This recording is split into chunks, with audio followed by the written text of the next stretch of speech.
portion of the university, Penn State University. And there was no explanation for it because, ironically enough, the number one thing people don't understand about Joe Paterno's element in this case, Joe Paterno is why Jerry Sandusky got arrested. Without Joe Paterno, Jerry Sandusky's playing golf in Florida today. And yet, he's the guy who gets his legacy destroyed because of the media being a bunch of frickin' morons. And we haven't talked much about Paterno, which obviously the framing Paterno is your site, right? So you kind of started there, assuming that Sandusky was... Exactly.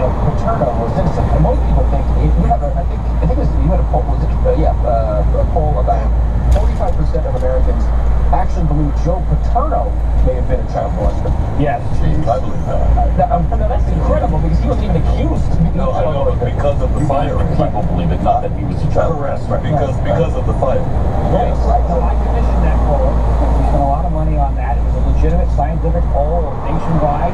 And yeah, we found that the huge portion of people thought incorrectly that Joe Paterno was accused of child molestation. And you might have more on this in the poll, but I think a lot of people believe Joe Paterno heard about this, wanted to protect Penn State, wouldn't report it to anyone because he didn't want to, screw the reputation of the university and the football team. It makes no sense. Or his own thing. However, he did report it. He did, absolutely. And can you look for that scenario? Yeah, I mean, he's the one who told the athletic director and the head of the campus police, oh, by the way, Mike McQuarrie came to tell me something that made him feel uncomfortable. You should talk to McQuarrie. And by the way, McQuarrie doesn't get an open job at the time. If there had been a cover-up here, what do you do with the only witness in a cover-up? You give him an open job. He's a lowly gratis. And that actually came out that he did report it. And then the response from the media, was it in the trial that he also didn't get the job? The problem then is McQuarrie got the date, the month, and the year wrong. So when all this matters, no one's connecting those dots.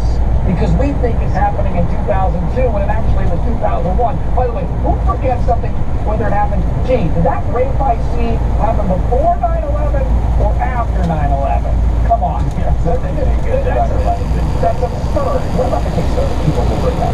They'll say, yes, he reported it, but Joe Paterno ran the news. He was the man. If he wanted to follow up on these serious allegations, he could have. He should have been all over this. He should have been asking for updates daily. Why didn't he do any of that? Well, first of all, we're not sure that that's not what happened. But second of all, there was nothing to update on. First of all, Jerry wasn't his employee. The number one thing you need to understand here is Jerry's retired. I mean, if after you leave the Blaze, you get accused. After Jeffy leaves, he gets accused of child molestation. And what is Glenn Beck's incentive to cover that up? I mean, there's none. Right. It doesn't exist. By the way, Paterno and Sandusky weren't even close. They didn't like each other. There would be an incentive for me to cover that up. How? Because if I'm in the business of attracting young adults to come, or young kids to come to my studio, But he's not with you anymore. I know, but do I not have enough common sense to keep a child molester out? So you would rather get accused of covering up for a child molester than having an ex-employee turn out to be a child molester? No, I just want it to go away. I just want it to go away. It's not a problem anymore. Just make it go away. Well, it's inconsistent with 61 years of Joe Paterno's life. 61 years. And it's also important to point out that just before this had happened, this is important for context, I realize context is dead, but just before the McQuarrie episode happens, there was a quarterback by the name of Rashard Casey at Penn State who was accused of beating up a police officer. The media tortured Paterno for sticking by Rashard Casey because they thought, oh, he's lost his way, his morals are gone, he's sticking by this guilty quarterback who beat up a police officer. Turned out Casey was innocent and got a 7-figure settlement from the police in New Jersey for a story that was made up about him, and Paterno was right to stand by him. So of course, that was reported everywhere. Well, no. But, so then this happens literally right before this. So Paterno has a history of not throwing people under the bus, but there's no evidence that they're guilty. And I'm convinced, because I know that Joe Paterno's son, Jay Paterno, who was an assistant coach at the time, and who doesn't have the guts to say it publicly, but he told me privately, I'm positive that he knows that Jerry is innocent. Unfortunately, he doesn't run the show within the family because the other brother, Scott Paterno, was Joe's lawyer at the time, and Scott has his head up butt and has a huge investment in Sandusky's guilt because he got duped. That son got duped at the beginning of this story, and if he's wrong, it's all his fault because he gave bad advice about how to handle this. That's the germ of how this whole thing starts. They get duped into thinking it's real. People forget Jerry had been on the program for 10 years. Scott Paterno didn't know Jerry Sandusky from Glenn Beck. So, in fact, he probably knows he's a conservative, so he probably knew you a lot better than Jerry Sandusky. And so he's going on hearsay and thinking, oh my gosh, this is horrible. We need to protect ourselves from this, get away from it as far as possible. What if we solved nothing? There was nothing. What do you expect to happen now? You've spent a lot of time, a lot of Well, money. this Grant Spanier is on trial next week, which is why one of the major reasons why I'm here this week. He's a very good man who is on trial for his freedom, and he's innocent. I'm 110% positive that he's innocent, and we'll see whether or not a jury jury pool is very polluted in this, incredibly polluted in this case. I believe the judge is biased. I know the media is 100% biased. It'll be an interesting test for the judicial system. I suspect he might get convicted on pure emotion for conspiracy and child endangerment. And there is no case, there's no evidence, there's no logic to it. But here's why. If the first 5.5 years of the story are any indication, Glenn, I think there's not been one good thing that's happened in this whole situation, except for Joe Paterno getting his win record back and the sanctions against Penn State being removed sooner than they were planned on being removed because they were absurd to begin with. I'm a cynic to begin with, but I am very pessimistic. I think Jerry Sandusky is going to die in prison, an innocent man, in a horrendous, horrible death. And I think the real story of this case is going to be lost forever because the news media is broken, completely, totally broken. And this case shows it in so many different ways because we don't have enough time for this case.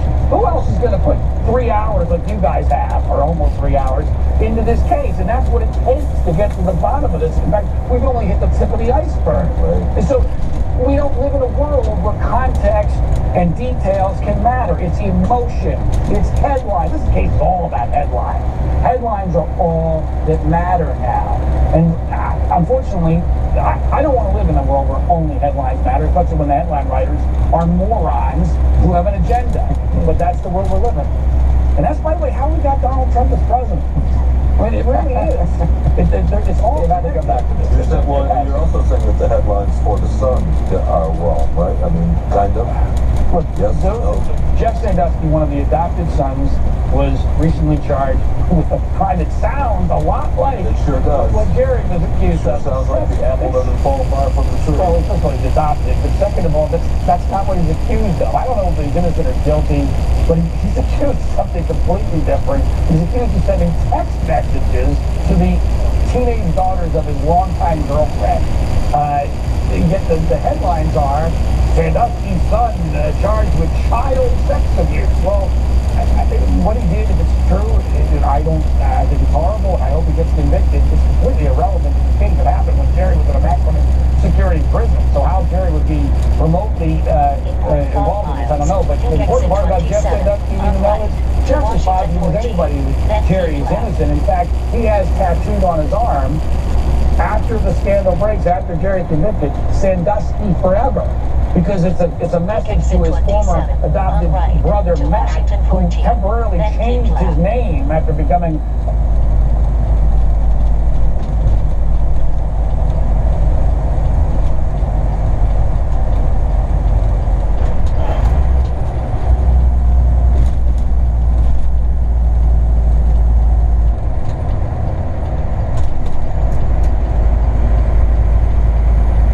onto Washington 14 East.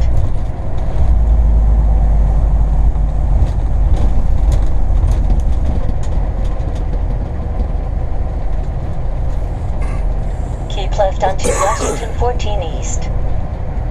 Massive injustice, and it shows how sick our society is,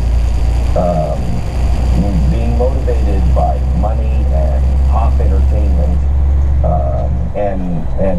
sick how our judicial system really is. Real important last point, though. And media. A lot of the people in this story thought they were doing the right thing. A lot of the accusers thought they were helping put a monster away, and oh, by the way, it's going to help me too. See, once everyone thinks there's a Loch Ness monster, then everyone's got to get the Loch Ness monster. That's when people become really dangerous. Not when they know what they're doing is corrupt, when they mistakenly think what they're doing is just. And the same thing happened to the prosecutors, the same thing happened to the media. Everyone thinks they're Continue fighting the 7.9 monster. That's miles why on you said- Washington 14 East.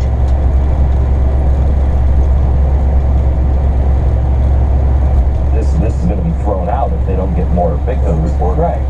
That's when three others, all friends, stand up because they all believe. Well, they've been coerced by investigators. In fact, there was audio recordings proving this, that they thought they were mistaken. They thought they had turned the recorder off. This was played in trial. They thought they had turned the recorder off when it was actually on, and the investigators are blatantly lying to the victim to get him to say what they want. Blatantly. In what way? They were telling him things that weren't true. In fact, the lawyer said, hey, can we tell him that we have all these other accusers that didn't exist at that time so we can get him to talk? They said, oh, sure, we do this all the time. This is all on tape. They thought the recorder was off. The media played it in like paragraph 6, and oh, isn't this funny that they thought the recording was off? I mean, that's how crazy this case is. Well, okay. Thank you very much, John. Appreciate it. Thank you, guys. Now this. Yesterday, we talked about how Australia ATM withdrawals have hit a 15-year low. Today, study puts China 5 years away from cashless transactions being their primary form of payment. The convenience of new technologies will only increase the number of cashless societies that are coming in the coming years. And the trend's not going to be just contained to Australia and China. This is a global trend. It's already in Europe, and it is headed here. A cashless society is coming. So what does that mean? It means a lot. It means a lot to your security. It means a lot about control. It means everything about the banking system, about the dollar. It means massive, massive change is coming. Please, call Goldline. Don't buy anything today. Ask them for their updated free cashless society risk report. Find out what this means to you. Also, you can read their important risk information and find out if gold or silver is right for you. But just ask them for the free cashless society risk report. 866-465-3546. 1-866-465-3546. That's 1-866-GOLDLINE or goldline.com. This is the Glenn Beck Program. Mercury. The good news, our business is growing.